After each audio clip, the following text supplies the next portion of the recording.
I would like to present results of my paper where I focus on impact of reinforcement learning and chain of thought on quality of random numbers generated by LLMs. Specifically, I focus on DeepSeek v3 base and DeepSeek R1, which was trained with reinforcement learning base of DeepSeek v3.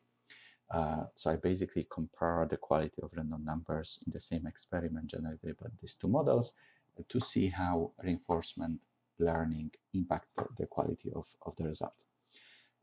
In my experiment, I asked LLMs to generate 10 random coin tosses and repeat it 100 times. This should have binomial distribution, so it allows me to check how close they are to the actual distribution.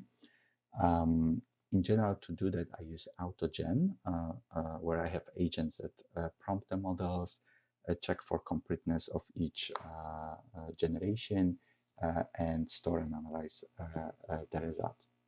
My findings, first, there is a bias towards results where there is 5 heads and 5 tails. So this is the red bar here for DeepSeek v3 with temperature 1.0. We could see that it's much over the blue bar, which is actual binomial distribution. I increased temperature to 1.5, which is maximum temperature suggested for creative generation. It's a little bit better, but still this bias towards the center is very strong. Then I moved to DeepSeek R1, and I see that it improves a little bit.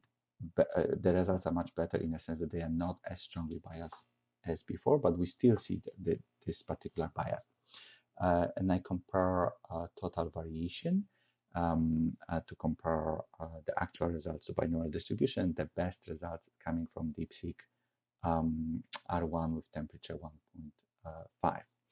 I want to draw your attention to another specific thing they do. So I not only look at the results, number of heads and tails, but also what actual letters are generated.